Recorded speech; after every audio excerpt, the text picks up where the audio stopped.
Hi viewers, இன்றைக்கி நம்ம green chicken பண்ண போகிறோம். சரிங்களா? அதுக்கு தேவையான பொருளை பார்த்துக்கோங்க. இஞ்சி பூண்டு, அப்புறம் கேஷன், அப்புறம் பச்சை மிளகா, கொஞ்சமாக கருவேப்பிலை, புதினா, ஒரு கைப்பிடி அளவுக்கு கொத்தமல்லி தழை, அப்புறம் தயிர். இது நல்லா பேஸ்ட் மாதிரி அரைச்சி நம்ம சிக்கனில் வந்து மேரினேட் பண்ணி வைக்கணுங்க. இந்த சிக்கன் உள்ள வந்து நான் கொஞ்சம் உப்பு மஞ்சள் சேர்த்தி ஒரு 5 நிமிஷம் வேக வச்சு எடுத்துருக்குறேங்க. அப்புறம் தான் நான் இது ஊற்றுறேன். இந்த அரைச்சி வச்சோம்னால இந்த விழுது அதை ஊற்றுறேன்.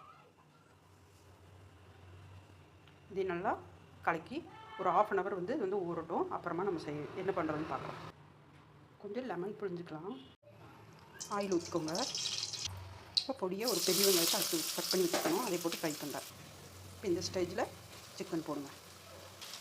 இது தண்ணியை ஊற்றக்கூடாது, ஆயிலே நல்லா ஃப்ரை பண்ணணும். அப்போ தான் நல்லாயிருக்கும். தண்ணி ஊற்றிடாதீங்க. வந்து 1 டீஸ்பூன் கொத்தமல்லி தூளும் 1/2 டீஸ்பூன் கரம் மசாலாவும் சேர்த்துக்கோங்க. இதை வந்து அப்பப்போ பார்க்கணும், இல்லைன்னா அடி பிடிச்சிக்கும். சரிங்களா? அப்படி நல்லா திருப்பி விட்டுட்டே இருக்கணும். ஏன் தெரியுமா நான் தண்ணி ஊற்றலை? சிக்கன்லேயே தண்ணி வந்துட்டுருக்கும், அதனால தான் ஊற்றலை. இதுலேயே வெந்துடும். சரிங்களா? இதை வந்து ஒரு 15 minutes வந்து இப்படி ஊறி வச்சுக்கோங்க.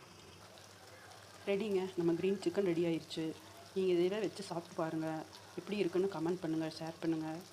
மறக்காமல் சப்ஸ்கிரைப் பண்ணுங்கள் வியூவர்ஸ். பாய்.